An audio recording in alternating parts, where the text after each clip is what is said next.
We'll be posting it onto the website. Let us share screen.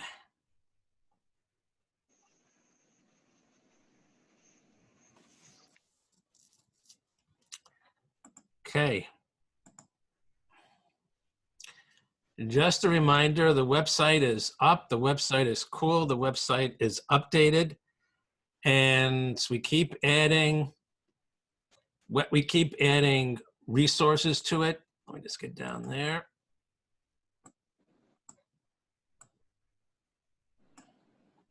We keep adding to our reading list. I'm putting in the titles of the books that I'm referencing. Here we go, including the Rambam, Chakam Fa'or, who we covered last week. And I'm also including links to other websites.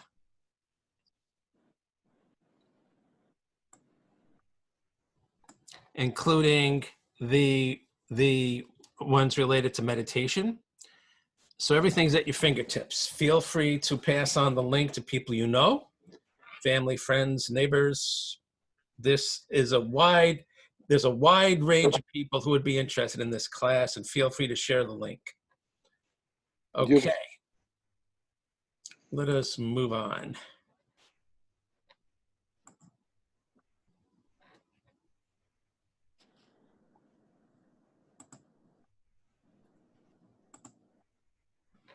Okay. We're going to talk about the phrase El Elyon, the highest God, as expressed in the Amidah. And we're going to talk about some of the problems people encounter when meditating. This will be an ongoing topic because there are best practices for meditation. It's not easy. It takes an awful lot of work, and there's a right way and a wrong way to do it. And I'm going to cover a lot of the bases by presenting the teachings of people that are experts in this.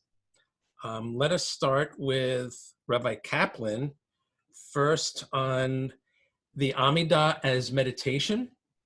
He goes step by step through the first bracha to show how we could use it as such. And we're up to the phrase El Elyon in the first bracha. And this is what he says.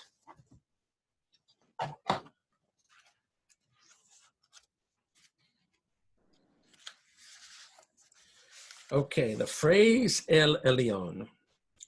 This expression, meaning the highest God, that's a good translation of it. That's how he translates it. This expression is designated to make us realize that when we say that God is great, mighty, awesome, the three descriptors we used prior to this, these adjectives are not meant to limit him in any way, but merely name the emotions and experiences that we have when we try to draw close to God. When one attempts to approach God, as we do in the Amidah, one first has a sensation of infinite greatness, then a feeling of infinite strength, and finally a feeling of overwhelming awe. So obviously, as we said last week and in the weeks prior, Rabbi Kaplan prepared himself to experience these feelings when he davened.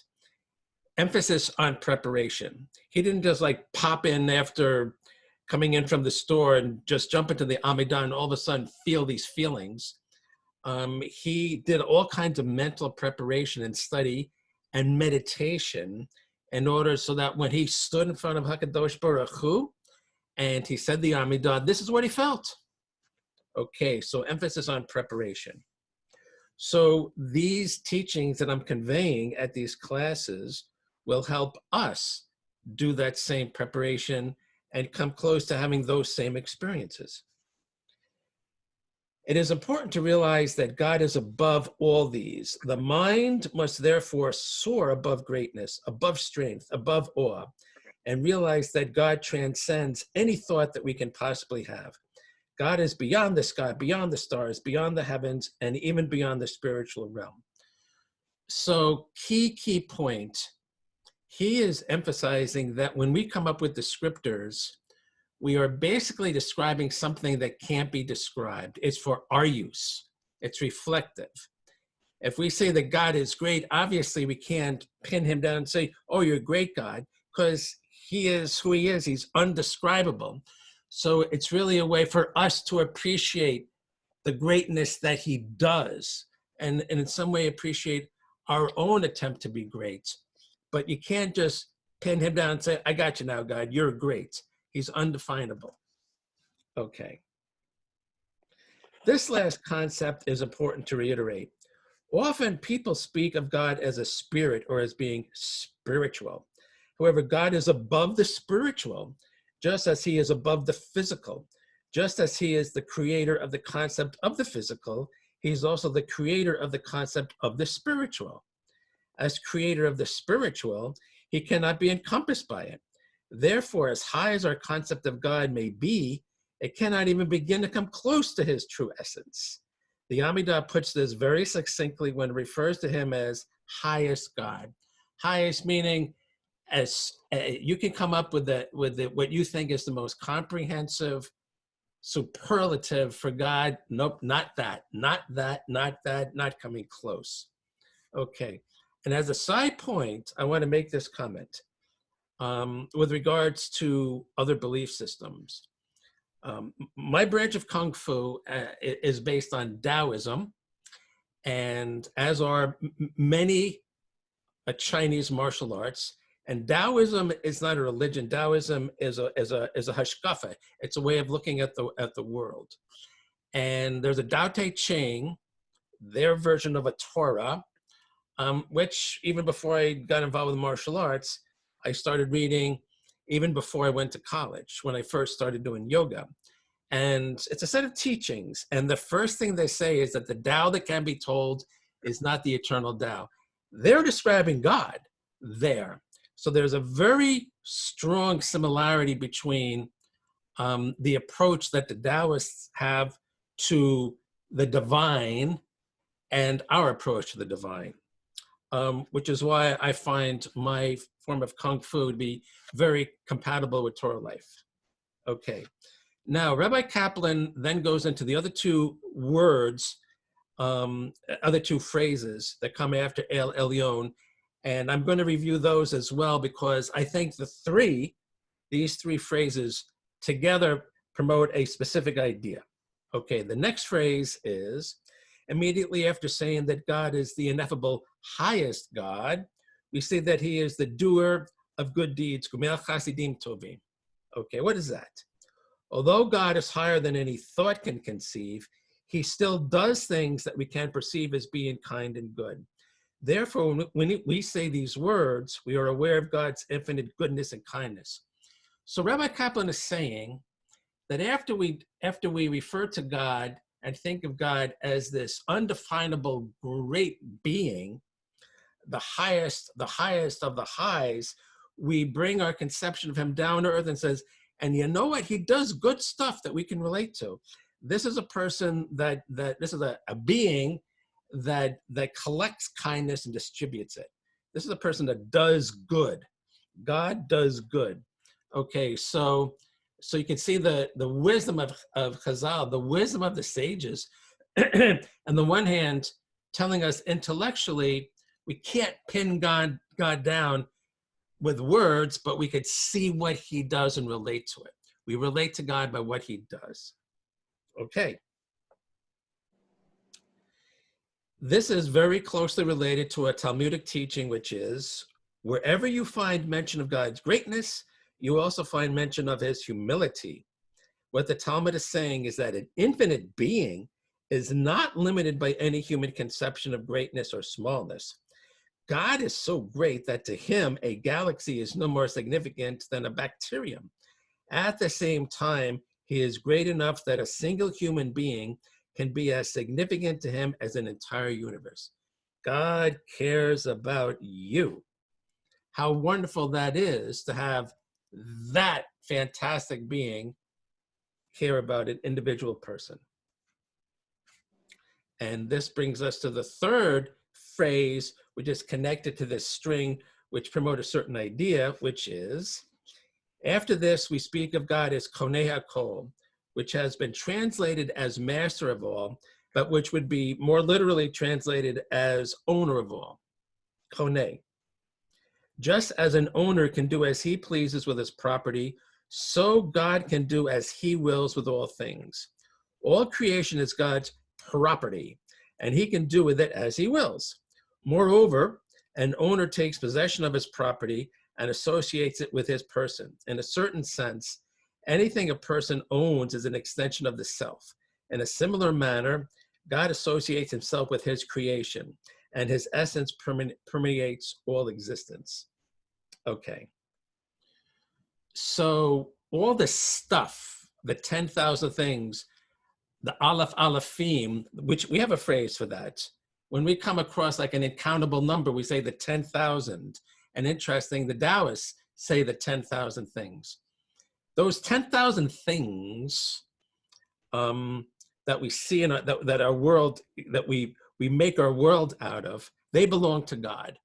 And that's going to be a key, a key lesson here. All the stuff that we dedicate ourselves to having, acquiring, even if we come up with a social form of giving us legal possession of it, it's not ultimately ours, it's the Creator's. And that's a very key point.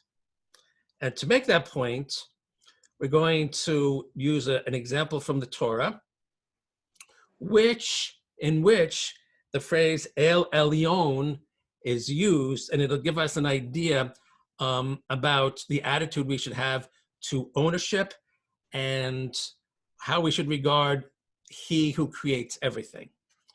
So let's take a look at that.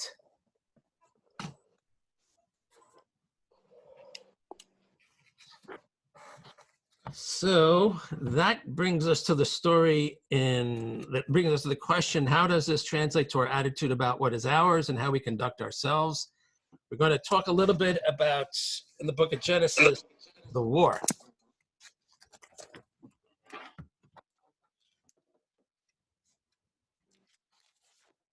What is the war? Okay.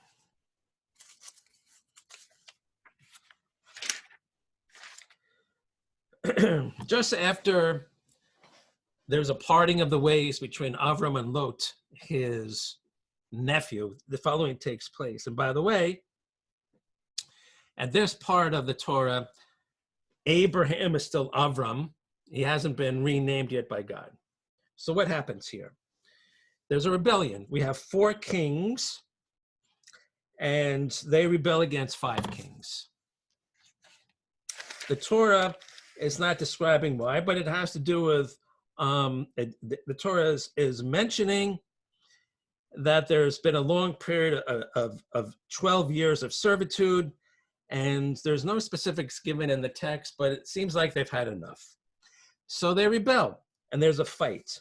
And lo and behold, the 4 kings, the 4 armies, beat the 5 armies. There's no real details to the battle. It was 4 against 5, but the Torah does mention that the scene of the battle was full of tar pits. The battle took place in this valley, and there's these tar pits. So the implication is that in some way, the 4 kings who were taking on 5 kings in some way took advantage of the terrain and worked it to their advantage. And the tar pits in some way interfered with the ability of the 5 armies to fight, and the 4 armies prevailed. Okay. Maybe at some point we'll use other sources and talk about the details of this battle, because it must have been something. Okay. So what happens? To the victor goes the spoils. The 4 armies that had won, they actually took all the spoils of war. And among the spoils of war were people, including Lot, Avram's nephew. They actually took him captive. Okay. There were some people that had escaped this, and they went to Avram. They said, hey, and they told him that his nephew Lot was held captive by the 4 kings that had conducted this rebellion. Okay, so what did Avram do? He went to rescue his kingsmen, and he took what could be considered 318 fighting men, and he hurried after the invaders. So what's interesting here as a side note is that it appears that Avram would have been mightily outnumbered. You have 4 armies here who had prevailed against 5. You have to believe that out of those 4 armies, there were more than 318 people. Okay, so Avram took on these victors with a minority of people, and they must have been highly trained. At some other point, we'll talk about what kind of martial prowess Avram had, and what did he teach to his Talmidim, because I think they were highly skilled in fighting, but that's for another time. But the point is, they were skilled enough that they won. And he had a strategy of dividing his forces. He attacked at night. He knew what he was doing in battle, not just in hand-to-hand combat, but in terms of managing an army. The Torah talks a little bit about his strategy, and he prevailed, and he took all the spoil from those guys, including Lot. Okay. He brought the property and the Lot and the goods and the women and everything else. Okay. So now he returns home. And out comes to greet him Melchizedek, a king of Salem. Okay. And the Torah describes him as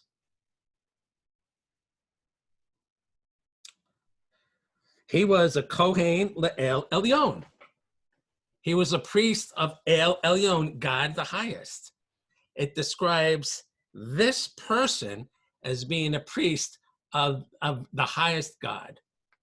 And as a side note, Rashi says that Melchizedek, this person was Shem, the son of Noach. Noach had 3 sons, Ham, Shem, and Yafet. And according to Rashi, and I don't know what his source is, maybe Medrash, maybe something else, he says that was Shem. So it's nice to see this. It's interesting to see this connection between the story of Noach and the story of Avram, in the form of Melchizedek greeting Avram after this victorious battle. Okay, and it also shows that assuming this was Shem of the family of Noach, it shows the hashkafa, the worldview, the understanding that these early people had about God and who was running things way before the Torah was given. Okay, there was this understanding about God even prior to Abraham realizing that there was God. Okay, so what happened? So now we have this encounter and Melchizedek is greeting Avram. Okay. And he goes to Avram and he said, "Blessed be Avram to God Most High, Elyon, possessor of heaven and earth. Konei Shemayim v'haaretz." Okay, he was referring to El Elyon, God, as the possessor of heaven and earth. Okay, he has the right understanding of God. Okay, so he goes to Avram and he says, "Okay, you give me the people that you captured. You can keep Lot, of course, and give me the people," he says, "you can keep the goods." So Melchizedek is kind of somehow thinks he's entitled to divvying up the spoils of war that Avram had took. I don't know what their relationship was. I don't know if he's trying to muscle in, but in any event, he felt like he had a right to do some bargaining here. But Avram says, this is how it's going to work. He goes, he says, "I have lifted up my hand in oath to El Elyon Konei Shemayim v'haaretz, to God Most High, possessor of heaven and earth." So Avram is relating to him on those same terms. He goes, "Well, you report to the owner of everything, and I also report to the owner of everything, and this is not how it can go." He goes, "I don't want a thread, I don't want a shoelace, I don't want anything that's yours, because I don't want you to be able to say, it was I who made Avram rich." So Avram obviously feels that Melchizedek has some leverage over him, some power over him, and that if Avram took the deal and said, "Okay, I'll take this stuff," then the world would realize, Avram has all these riches, and thanks to Melchizedek, he's a rich guy. And Avram doesn't want to give that impression. Why? Because then people will think that Avram is beholden to Melchizedek as the bestower of goods, when Avram knows that it's God who makes things possible, God who provides everything. So Avram was careful to not give the idea that he didn't want to give the false impression that he got his goods from people. He wanted people to understand that he understood everything came from God. Okay. And so he says, nope, okay, you just let my guys eat what they had, to sustain themselves, soldiers in battle. That's the only goods that I want them to have, nothing else, okay. And interestingly, after that, Abraham has his vision when God comes to him, and that's the story of the parting of the halves. And when Abraham has this prophecy about what's going to be happening to the generations that come after him. At another time, it would be interesting to see if there's a link between this belief in El Elyon, God as the owner of everything, and Avram going out of his way to show that he understands that, and then having this meditative state. That would be interesting. Okay, but the point here is that this story in the Torah is a concrete example of putting into practice the idea of El Elyon. You understand that you may make a deal with somebody, you may work and all this stuff, but ultimately it all comes from God, who is the owner of all. So let's just take a look at Malbim to make the point here. The Malbim, one of my favorite commentators, living in the 1800s. This is what he says on that particular parsha.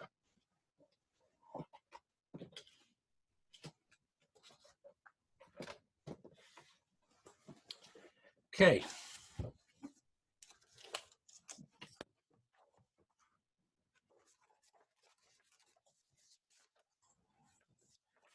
All right.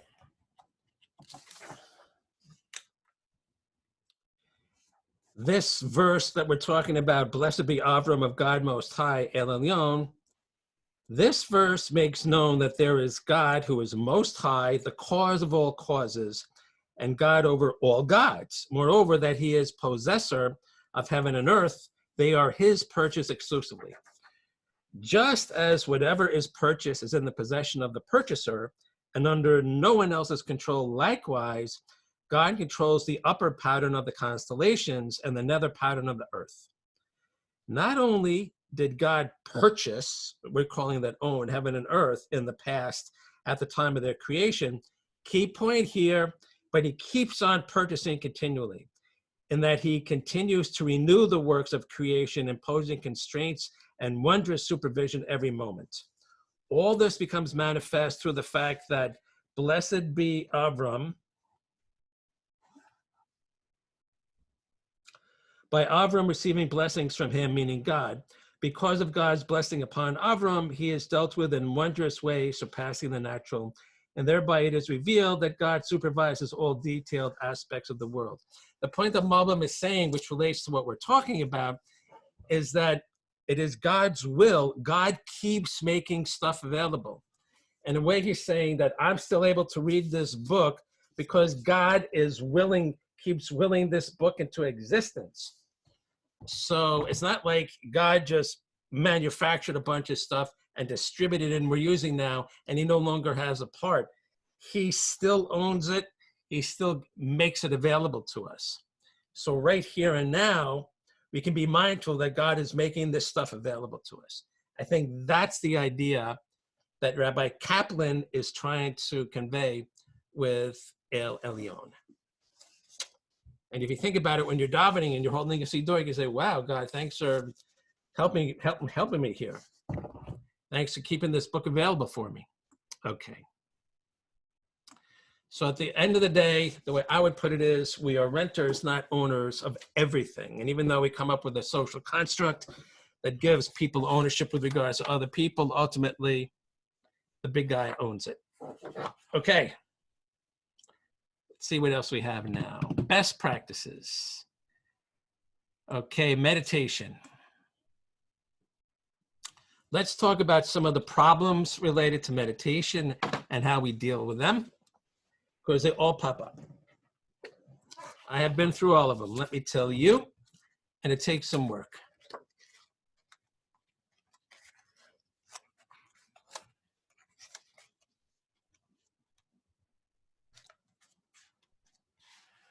Okay, problem number one, physical pain.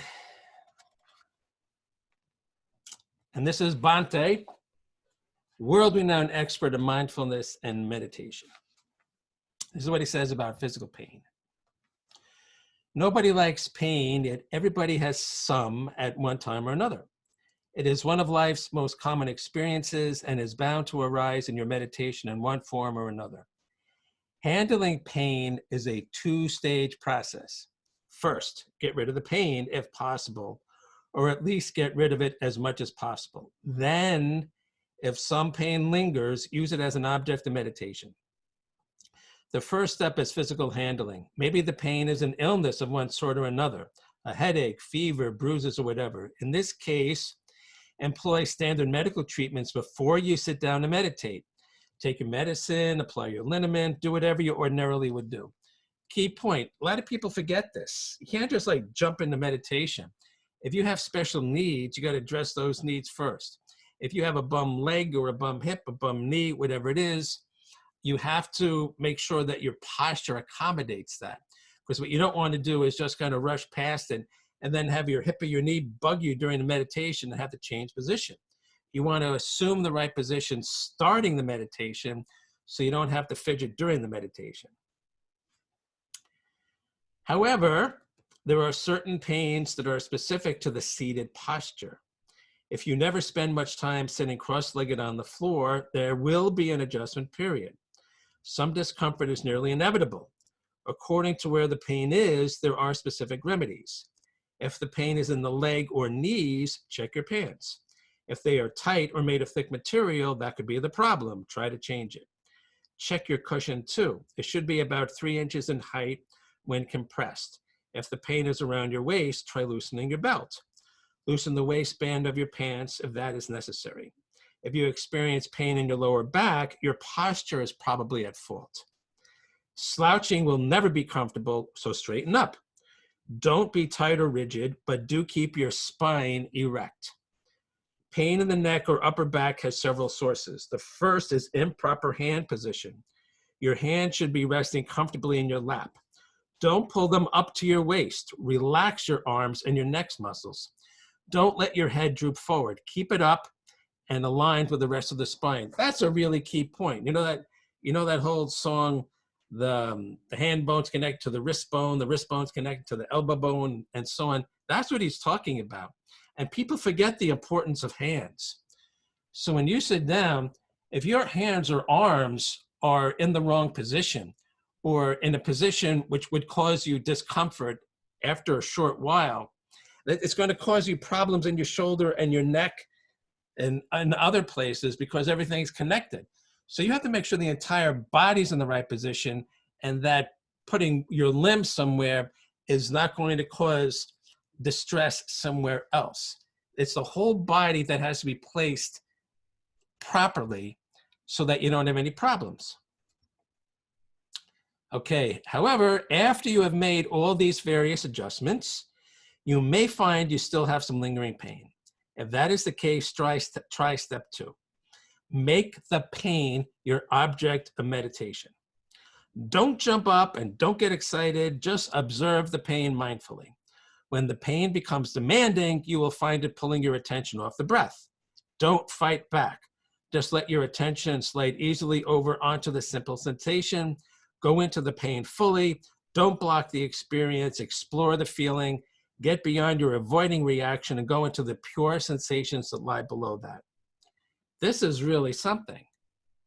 So you go through all the proper preparation and you're comfortable and you have a straight posture and all your clothing is fitting comfortably and on, and then you get some kind of whatever, some kind of old injury acting up or whatever it is, but you've already assumed the posture and you don't want to interrupt it. So he's saying, focus on that discomfort. And instead of spending time resisting and saying, I got to get back to the prayer, focus on the pain and embrace it. And you know what's going to happen is that it's going to minimize it. That's what he talks about. You will discover that there are two things present. The first is the simple sensation, pain itself. Second is your resistance to that sensation. Resistance reaction is partly mental and partly physical. The physical part consists of tensing the muscles in and around the painful area. Relax those muscles. Take them one by one and relax each one thoroughly. This step alone will probably diminish the pain significantly. Really major point. Let's say you have a cramp in your leg. So you get a cramp and all the surrounding muscles going to get all tense. And now you have a compound problem because you have a little bit of a cramp and you have the muscles around that tensing. So first step is relax those muscles. And then you have much less of an episode to deal with. Then go after the mental side of the resistance. Just as you were tensing physically, you were also tensing psychologically. You were clamping down mentally on the sensation of pain, trying to screen it off and reject it from consciousness. The rejection is a wordless kind of, I don't like this feeling, or go away attitude. It is very subtle, but it is there, and you can find it if you really look. Locate it and relax that too. Again, a key point. We have a reaction to everything, a mental reaction, and that can make it worse or better. That last part is more subtle. There are really no human words to describe this action precisely. The best way to get a handle on it is by analogy. Examine what you did to those tight muscles and transfer the same action to the mental sphere. Relax the mind in the same way that you relax the body. Buddhism, he's a Buddhist, but this is a Jewish idea, recognizes that body and mind are tightly linked. We have that idea. This is so true that many people will not see this as a two-step procedure. For them, to relax the body is to relax the mind and vice versa. These people will experience the entire relaxation, mental and physical, as a single process. In any case, just let go completely until your awareness slows down past that barrier of resistance and relaxes into the pure flowing sensation beneath. The resistance was a barrier that you yourself erected. It was a gap, a sense of distance between self and others. It was a borderline between me and the pain. Dissolve that barrier and separation vanishes. You slow down into that sea of surging sensation and you merge with the pain. You become the pain. You watch its ebb and flow, and something surprising happens. It no longer hurts. Suffering is gone. Only the pain remains, and experience nothing more. The me who is being hurt has gone. The result is freedom from pain. These are the guys who sleep on nails, and these are the guys who walk on fire. I think Bhante is giving us an insight into the mental process that takes place that allows them to do this.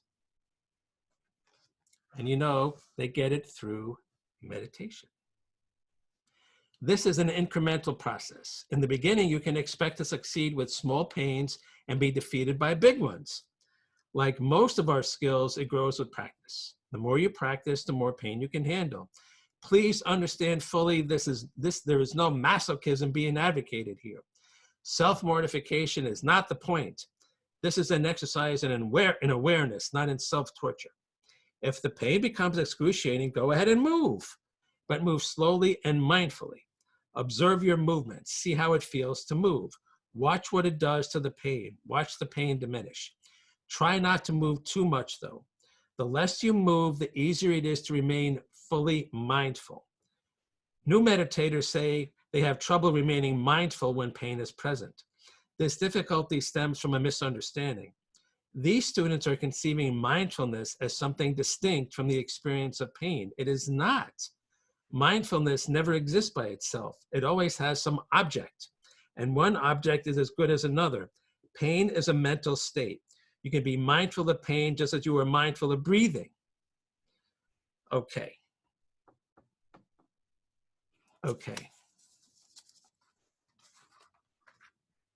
Okay. So in summary,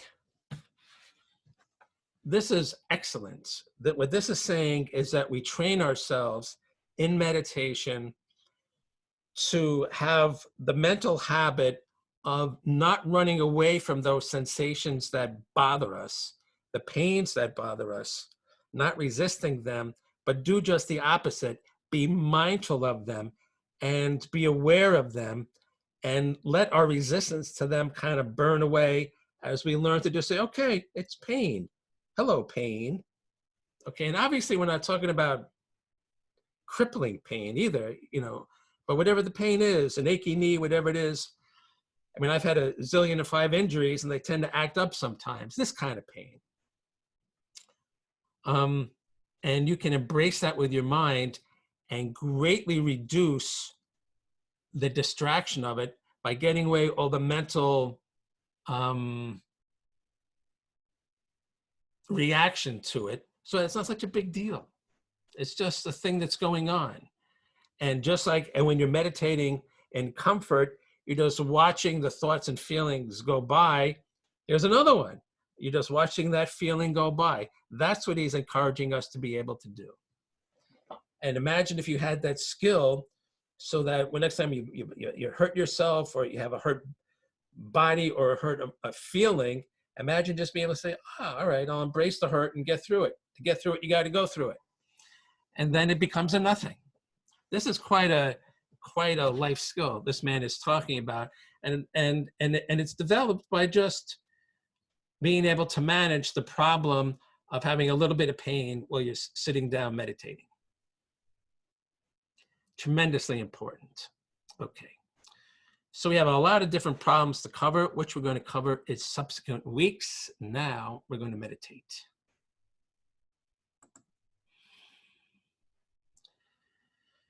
Okay. So now you know how to position yourself and to make yourself comfortable and to avoid pain and discomfort. So let's sit with proper alignment, and you're going to make sure that nothing is really bothering you from head to toe.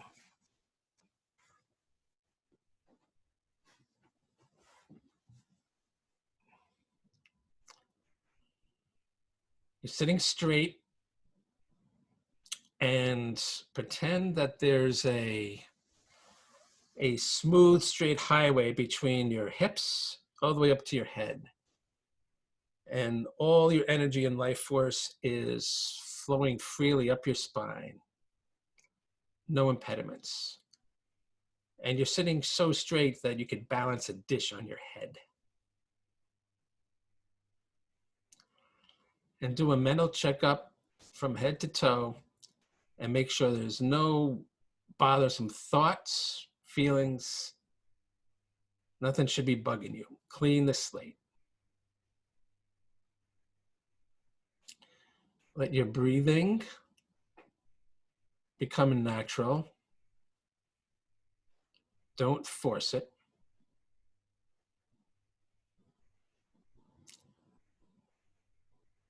Breathe normally and choose a focal point. It could be the breath going in and out of your nostrils. Whatever it is, stay with it. Sometimes, many times, you're going to lose your focus. Just go back to the breath. And that is the exercise. Simply go back to the breath.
Take a deep breath.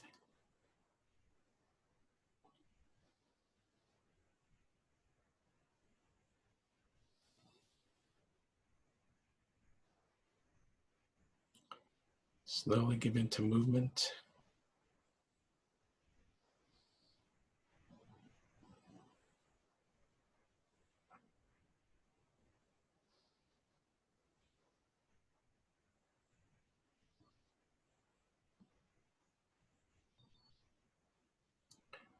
You can see the benefits of doing this. And it takes a lot of work. But and every day, there's 100 opportunities to get better. You're driving along, watch your breath. You're going up that people mover belt at ShopRite, watch your breath. You're loading a website, watch your breath.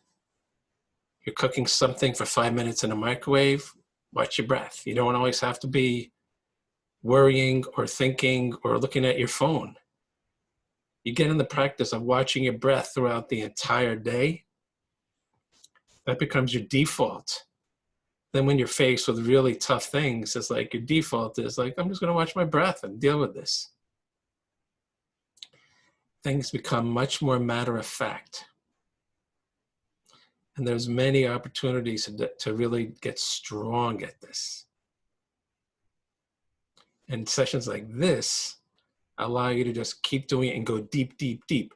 You're not going to go that deep while your food's cooking in the microwave, but you get a little bit better at it and a little bit better able to go deep when you make the time to do that. So this is very important. You can deal with anything, if you have this skill. Questions or comments? All right, thanks. Oh, wait a second. Wait a minute. Give me a minute. Okay.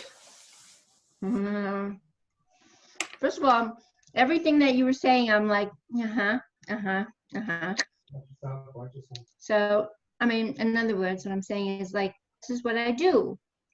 Because who's so afraid of pain? You know, you're afraid of it and then you keep it. And then it doesn't serve you right. It doesn't do any purpose, you know? So letting yourself experience the pain is very freeing.